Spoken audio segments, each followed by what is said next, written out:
Assalamualaikum warahmatullahi wabarakatuh. Waalaikumsalam. Alhamdulillahirabbil alamin.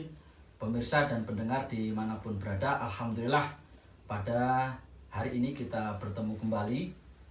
Hari ini merupakan hari yang spesial ya dalam media dakwah syiar Dewan Masjid Indonesia Kota Tangerang Selatan.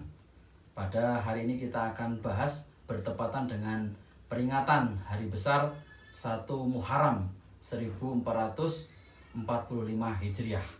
Namun sebelum kita mulai pada acara podcast kali ini, terlebih dahulu kami sapa para pengurus Dewan Masjid Indonesia Kota Selatan kepada para pengurus daerah PDDMI Kota Tangerang Selatan, kemudian Ketua Cabang Ciputat Timur Kiai Humaydi, Ketua Cabang Ciputat Kiai Ahmad Jakaria, Ketua Cabang Pamulang Kiai Mahmud, Ketua Cabang Setu Kiai Sudarmanto, Ketua Cabang Serpong Kiai Arif Jamaluddin, Ketua Cabang Serpong Utara Kiai Yudi, dan Ketua Cabang Pondok Aren Kiai Merdali. Baik, pemirsa dan pendengar dimanapun berada, pada hari ini bertepatan dengan hari besar 1 Muharram. Nah, apa sebenarnya rahasia di balik 1 Muharram ini menjadi salah satu bulan yang istimewa di Islam? Kita akan kupas bersama Ustadz Saiful Musmal LC. Assalamualaikum Ustadz. Waalaikumsalam. Bagaimana kabar pada hari ini? Alhamdulillah, khair, sehat. Alhamdulillah. Sehat, ya.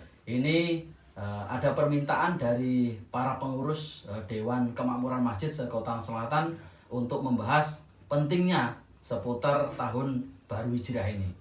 Nah, mungkin siapa yang pertama kali menemukan ya atau menentukan kalender Hijriah itu, Ustaz? Assalamualaikum warahmatullahi wabarakatuh. Waalaikumsalam warahmatullahi wabarakatuh. Alhamdulillah wassalatu wassalamu ala Rasulillah. Amma ba'du wa ba'da tahiyyah. Para pemirsa dan pendengar yang dimuliakan oleh Allah Subhanahu wa taala. Jadi berkaitan dengan tahun baru Hijriah, siapa orang yang pertama kali menentukan kalender Hijriah atau penanggalan Hijriah? Di dalam literatur Islam, orang yang pertama kali menentukan penanggalan Hijriah atau kalender Islam itu adalah Sayyiduna Umar bin Khattab. Awwalu man wada'a taqwimal hijri huwa Sayyiduna Umar bin Khattab. Jadi orang yang pertama kali menentukan kalender Hijriah, penanggalan Hijriah itu adalah sahabat Umar bin Khattab atas usulan sahabat-sahabat yang lain. Karena sebelum ada kalender Hijriah, tahun Hijriah, itu para sahabat merasa kerepotan ketika mengurus surat menyurat. Jadi ada bulannya tapi nggak ada tahunnya. Jadi ribet kan. Akhirnya apa? Para sahabat usul kepada Sayyiduna Umar bin Khattab, kemudian Sayyiduna Umar bin Khattab mengiyakan dan beliau langsung memutuskan. Dan tentunya beliau memutuskan Muharram ini sebagai bulan pertama dalam kalender Hijriah sesuai dengan musyawarah. Jadi dimusyawarahkan dulu bulan apa nih yang pantas dijadikan sebagai Fatihu Sanah, ya, pembuka daripada tahun kalender Hijriah. Itu. Jadi Umar bin Khattab ini adalah sahabat yang pertama kali menetapkan kalender tahun baru Islam. Ya, pemirsa dan pendengar dimanapun berada, khususnya para pengurus DKM se-Kota Tangerang Selatan, kita sekarang sudah tahu ya siapa yang pertama menentukan kalender Hijriah. Nah, selanjutnya mungkin yang menjadi pertanyaan kita, kenapa awal kalender Hijriah itu bulan Muharram saat itu? Baik.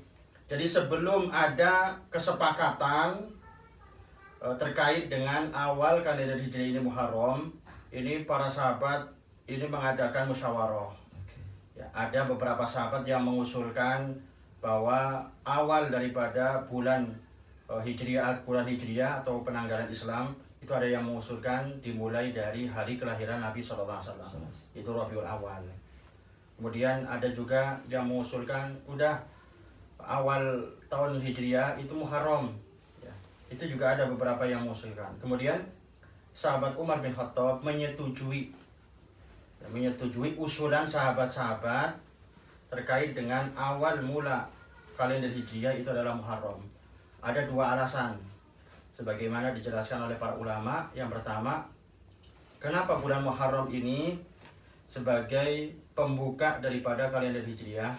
Pertama, sebab orang-orang selesai melaksanakan ibadah haji itu bulan Dzulhijjah akhirnya, di mana semua umat Islam selesai melaksanakan ibadah haji, pastinya dosa-dosanya diampuni oleh Allah Subhanahu wa taala. Kemudian dibuka lagi lembaran baru. Sehingga para sahabat ini mengusulkan yang pertama bulan dalam kalender Islam itu adalah bulan Muharram. Kemudian ada juga alasan kedua, kenapa Muharram ini dijadikan sebagai bulan pertama dalam penanggalan Islam? Karena rencana hijrahnya Nabi Muhammad SAW dengan sahabat ke Madinah itu di akhir daripada bulan Dzulhijjah. Ya, jadi Nabi Muhammad Rasulullah SAW dan para sahabat berazam untuk melakukan hijrah ke Madinatul Munawwarah itu di akhir daripada bulan Dzulhijjah. Sehingga itu disepakati Muharram lah ini yang pas dijadikan sebagai pembuka daripada kalender Hijriah. Baik, terima kasih Ustadz. Ini penjelasannya sangat ringkas, padat dan jelas ya. Jadi para pemirsa dan pendengar sudah tahu ya kenapa awal bulan di Hijrah itu adalah bulan Muharram. Nah, selain itu mungkin kenapa bulan Muharram ini menjadi bulan yang mulia, Ustadz? Gitu ya. Kenapa bulan Muharram ini menjadi bulan yang mulia? Sebab pertama sudah dinaskan dalam Al-Qur'an. Di dalam surat At-Taubah ayat 36, A'udzubillahi minasyaitonirrajim. Inna iddatash syuhuri indallahi 12 syahran fi kitabillah. Yauma khalaqas samawati wal arda minha arba'atun hurum. Yang artinya sesungguhnya jumlah bilangan bulan dalam satu tahun itu ada 12 bulan. Fi kitabillah, dalam ketetapan Allah Subhanahu wa taala. Yauma khalaqas samawati wal arda, di hari di mana Allah menciptakan langit dan bumi, minha arba'atun hurum. Di antaranya ada 4 bulan hurum, 4 bulan haram. Jadi ada 4 bulan haram, bulan mulia yang dimuliakan oleh Allah Subhanahu wa taala. Kemudian para ulama ahli tafsir mengatakan maksud daripada arba'atun hurum itu sebagaimana yang dikatakan oleh banyak ulama-ulama ahli tafsir, yaitu pertama Dzulqa'dah, Dzulhijjah, kemudian Muharram. Kemudian yang terakhir itu bulan Rajab. Kata saya Imam Fakhruddin Ar-Razi dalam kitab Tafsir Mafatihul Ghaib, salah satu mutawaliyatun, 3 bulan berturut-turut. Dzulqa'dah, Dzulhijjah, Muharram, dan 1 mental yaitu bulan Rajab. Ya. Jadi masalah kenapa Muharram ini mulia ya karena memang sudah dinaskan dalam Al-Qur'an. Bulan Muharram ini adalah bulan yang dimuliakan oleh Allah Subhanahu wa taala. Kemudian Nabi Muhammad Rasulullah SAW sendiri itu bersabda dalam satu sabdanya, Afdhalus Siyam ba'da Ramadan Syahrullahil Muharram. Jadi puasa yang paling utama setelah bulan suci Ramadan itu adalah puasa di bulannya Allah. Jadi Nabi menyebut Muharram itu adalah Syahrullah, bulannya Allah Subhanahu wa taala, yaitu Syahrullahil Muharram, bulan Muharram. Jadi Nabi sendiri sudah mengatakan bahwa Muharram ini merupakan bulan yang dimuliakan oleh Allah Subhanahu wa taala. Kemudian karena bulan Muharram ini mulia, Allah pilih bulan Muharram ini sebagai bulan di mana Allah Subhanahu wa taala mengangkat ujian-ujian yang dialami oleh para nabi-nabi Allah sebelum Nabi Muhammad Rasulullah sallallahu alaihi wasallam. Di antaranya yaitu Allah Subhanahu wa taala menguji Nabi Yunus alaihissalam, dimakan ikan paus. Itu keluar beliau dari ikan paus itu tepat di bulan Muharram, tepatnya di hari Asyura. Asyura itu dari kata asyaratun 10, berarti tanggal 10 bulan Muharram. Kemudian Nabi Ibrahim selamat dari apinya Raja Namrud, itu juga tanggal 10 Muharram atau hari Asyura, ada di bulan Muharram. Kemudian Nabi Musa alaihissalam selamat dari kejaran Fir'aun, itu juga ada di 10 Muharram atau hari Asyura. Nabi Nuh selamat dari banjir bandang, kemudian perahunya ini terdampar di Gunung Judi, itu juga tanggal 10 Muharram atau Asyura, ada di bulan Muharram. Ya. Jadi Allah pilih itu karena Allah tahu bahwa Muharram ini bulan yang dimuliakan oleh Allah Subhanahu wa taala. Baik, pemirsa dan pendengar semakin mengetahui ya setelah kita tahu siapa yang menentukan pertama kali kalender Hijriah, kemudian mengapa awal bulan dalam Islam itu adalah Muharram, dan kita tahu keutamaan atau kemuliaan dari bulan Muharram tersebut. Nah, kita juga pengen tahu ya, peristiwa apa sajakah di bulan Muharram gitu, yang mungkin Ustadz bisa sampaikan kepada pemirsa. Jadi ada beberapa peristiwa penting yang terjadi di bulan Muharram. Tadi sebagian sudah saya sebut tadi ya, yaitu selamatnya Nabi Ibrahim alaihissalam dari apinya Raja Namrud, kemudian selamatnya Nabi Yunus alaihissalam dari perut ikan paus, kemudian selamatnya Nabi Musa alaihissalam dari kejaran Fir'aun. Itu semuanya ada di bulan Muharram, tepatnya di hari Asyura. Kemudian ada juga peristiwa-peristiwa lain, di antaranya yaitu Nabi Adam alaihissalam itu diterima taubatnya oleh Allah Subhanahu wa taala, juga ada di 10 Muharram atau di hari Asyura. Itu peristiwa-peristiwa penting ya, yang terjadi di bulan Muharram. Baik, terima kasih Ustadz. Nah, ini mungkin terakhir Ustadz ya, setelah kita mengetahui tadi tentang seluk-beluk di bulan Muharram, nah mungkin ada yang perlu disampaikan terkait dengan keutamaan apa saja pada bulan Muharram itu Ustadz. Baik, yang jelas karena bulan Muharram ini bagian daripada Ashurul Hurum, sebagaimana yang dikatakan oleh Syekh Imam Fakhruddin Ar-Razi, bahwa makna daripada Ashurul Hurum itu adalah ketika orang yang mengamalkan kebaikan di bulan itu dilipat gandakan pahalanya oleh Allah. Bulan dimana ketika manusia, umat Nabi SAW mengamalkan kebaikan, maka akan dilipat gandakan pahalanya oleh Allah SWT. Pastinya di antara keutamaan daripada bulan Muharram, siapapun yang melakukan kebaikan di bulan tersebut, pasti pahalanya dilipat gandakan oleh Allah SWT. Dan kita tahu bahwa di satu bulan Muharram itu ada satu hari yang luar biasa. Hari apakah itu? Yaitu hari Asyura. Hari Asyura ini hari yang sangat luar biasa. Asyura dari kata Asyaratun, 10 Muharram. Kenapa luar biasa? Nabi SAW saking luar biasanya 10 Muharram, Nabi memberikan amalan khusus kepada umatnya. Wahai umatku, ada beberapa amalan nih yang kalian perlu amalkan di tanggal 10 Muharram. Di antaranya Nabi SAW pernah bersabda, berpuasalah di tanggal 10 Muharram sebagai wujud rasa syukur kita kepada Allah atas keselamatan Nabi Musa alaihissalam dari kejaran Fir'aun. Suatu hari ketika Nabi SAW datang ke kota Madinatul Munawwarah, beliau menjumpai orang-orang Yahudi ini puasa ya, tanggal 10 Muharram. Kemudian ditanya, orang-orang Yahudi ditanya sama Nabi, kenapa kalian puasa? Kata orang Yahudi, ya kami bersyukur, kami berterima kasih sebab Nabi kami, Nabi Musa alaihissalam itu selamat dari Fir'aun itu tanggal 10 Muharram. Makanya saya puasa. Apa kata Nabi SAW?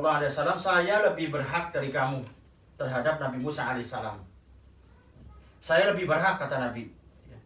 Saya dan orang-orang Islam lebih berhak puasa tanggal 10 Muharram. Kemudian Nabi SAW berkata kepada para sahabat, wahai sahabat-sahabatku, untuk membedakan puasa kalian dengan orang Yahudi, maka berpuasalah sebelumnya atau berpuasalah sesudahnya. Jadi aturan dalam Islam untuk membedakan supaya kita tidak tasyabuh dengan orang Yahudi, ini kalau puasa hari Asyura tanggal 10, itu sebelumnya juga puasa. Tanggal 9-nya puasa, kemudian tanggal 10 puasa. Tanggal 9 disebut dengan hari Tasu'a. Jadi kata Tis'atun, hari ke-9. Kalau misalnya 9 lupa puasa, maka boleh 10 dan 11. Supaya tidak tasyabuh dengan orang Yahudi. Syukur-syukur 9, 10, dan 11. Sebagaimana riwayat dalam kitab Ibanatul Ahkam fi Syarhi Bulughil Maram, lebih afdol lagi puasanya 9, 10, dan 11. Ini lebih mantap lagi ya. Jadi tanggal 10 Muharram itu berpuasalah, puasa sunnah. Kata Nabi, puasa 10 Muharram itu bisa melebur dosa 1 tahun yang lalu, kata Nabi SAW. Kemudian amalan yang disampaikan oleh Nabi untuk kita amalkan tanggal 10 Muharram itu adalah tausiah. Tausiah itu apa Ustaz? Tausiah itu jajan apa? Bukan jajan ya. Tausiah itu meluaskan, melonggarkan uang belanja keluarga, atau menyenangkan hati keluarga. Istri kita senengin hatinya dengan melonggarkan uang belanjanya, memberikan uang belanja lebih. Anak-anak kita senengi hatinya. Kalau kita masih punya orang tua, ya, senangin hati orang tua kita. Supaya tanggal 10 Muharram itu mereka bahagia, nggak kekurangan duit. Kalau kita masih punya orang tua, transfer ya. Zaman sekarang orang tua nggak butuh amplop, karena takutnya amplopnya kosong. Betul, ya. Jadi transfer berapa tanggal 10 Muharram nih. Kata Nabi SAW dalam satu riwayat, man wasa'a ala iyalihi yauma asyura wasallahu sa'ira sanati. Rawahul Baihaqi. Barang siapa yang meluaskan uang belanja keluarganya, saudara-saudaranya, di hari Asyura tanggal 10 Muharram, wasallahu sa'ira sanati, maka Allah akan meluaskan rizkinya sepanjang tahunnya. Masya Allah. Ibnu Uyainah ini pernah berkata, saya pernah mencoba selama 30 tahun tausiah, dan saya tidak mendapatkan kecuali banyak kebaikan. Jadi amalan tausiah ini pernah dibuktikan oleh beberapa sahabat dan juga tabi'in. Ya. Jadi beberapa sahabat mengamalkan tausiah 30 tahun, tidaklah mereka dapatkan kecuali banyak kebaikan. Dan ternyata benar, mujarab, ini amal mujarab. Kalau pengen rizkinya lancar 1 tahun ke depan, maka senangkanlah hati istri kita, anak-anak kita, keluarga kita nanti tanggal 10 Muharram, ya. Jadi lebihkan uang belanjanya, atau dengan makan bersama dan sebagainya, atau dengan ngasih hadiah ke istri misalnya Pak Andri ngasih kejutan ke istri, emas misalnya, 2 kilo misalnya, 2 kilo, ya. Insya Allah 1 tahun itu rizkinya dilancarkan oleh Allah Subhanahu wa Ta'ala. Kemudian santunilah anak yatim, ya, tanggal 10 Muharram. Atau kalau nggak bisa 10 Muharram, di bulan Muharram lah, dari tanggal pertama sampai tanggal terakhir. Intinya karena bulan Muharram ini adalah bulan mulia. Jadi kita kebaikan apapun pasti dilipat gandakan pahalanya oleh Allah Subhanahu wa Ta'ala. Jadi nanti tanggal 10 puasa, dan jangan lupa sebelumnya juga kita puasa 9, 10 atau 10, 11. Kemudian kita tausiah, longgarkan uang belanja istri kita, keluarga kita. Kemudian senengin hati anak-anak kita, orang tua kita. Insya Allah 1 tahun ke depan rizki kita dilancarkan oleh Allah Subhanahu wa Ta'ala. Itulah yang disabdakan oleh Nabi kita, Nabi Muhammad Rasulullah SAW. Baik, alhamdulillah, terima kasih Ustadz Saiful Usmal, LCSH, ya. Beliau adalah salah satu Dewan Pembina Dewan Masjid Indonesia Kecamatan Setu, ya. Alhamdulillah, ini pemirsa dan pendengar dimanapun berada, setelah ini akan mendapatkan informasi, ya, setelah mendengar dan melihat dari podcast kita, dari media dakwah Dewan Masjid Indonesia Kota Selatan ini memberikan informasi terkait dengan seputar keagamaan. Wabil khusus pada hari ini kita telah bahas, ya, dari awal sampai dengan akhir. Ternyata banyak sekali keistimewaan dan keutamaan di bulan Muharram. Dan ini masih berjalan, ya, pada saat ini. Kita tunggu nanti di tanggal 10 Muharram, amalan-amalan baik itu puasa maupun menyantuni anak yatim dan piatu, dan juga membahagiakan keluarga, termasuk orang tua. Nah, ini saya baru tahu sih saat ini. Masya Allah, ternyata ini sungguh informasi ilmu yang sangat bermanfaat. Baik, terima kasih kepada para pemirsa dan pendengar, wabil khusus kepada pengurus Dewan Masjid Indonesia Kota Tangerang Selatan, kemudian pengurus cabang DMI se-Kota Tangerang Selatan, beserta pengurus ranting sekelurahan, ya, di Tangerang Selatan. Dan jangan lupa kita akan sampaikan terus-menerus seputar keagamaan. Jangan lupa untuk melakukan subscribe, ya, dan like serta komen, ya, atau permohonan topik-topik apa yang kita akan sampaikan dalam podcast ini. Share. Mungkin ada penutup dari Ustadz sebelum kita close. Ada pesan-pesan buat para pemirsa, wabil khusus pengurus DMI dan pengurus DKM se-Kota Tangerang Selatan, Ustadz. Baik. Jadi para pemirsa, mumpung kita masih ada umur dan kita ada di bulan yang mulia, maka jangan sia-siakan bulan mulia ini. Kita perbanyak amal kebaikan, dan di awal tahun Hijriah ini kita harus berazam, ya. Berazam menghabiskan 1 tahun ke depan untuk beribadah pada Allah Subhanahu wa taala. Harus ada azam di hati. Ya Allah, ya Rabbi, saya akan manfaatkan 1 tahun ke depan 1445 untuk beribadah kepadamu, ya. Paling tidak kalau misalnya perjalanan menuju tahun berikutnya itu ada uzur, ternyata belum mampu untuk melakukan amal soleh, paling tidak kita dapat pahala niat, ya, paling tidak kita dapat pahala azam. Jadi jangan sia-siakan tahun Hijriah, pembuka Hijriah ini atau bulan Muharram ini untuk melakukan kebaikan. Mudah-mudahan kita semuanya selalu mendapat petunjuk dari Allah Subhanahu wa taala. Amin ya rabbal alamin. Amin ya rabbal alamin. Terima kasih Bapak Ibu semua, para jamaah, para pemirsa dan pendengar. Jadikanlah masjid sebagai pusat pembina umat. Demikian, kurang lebihnya mohon maaf. Saya Heri, wallahu a'lam bishawab. Wassalamualaikum warahmatullahi wabarakatuh. Waalaikumsalam warahmatullahi wabarakatuh.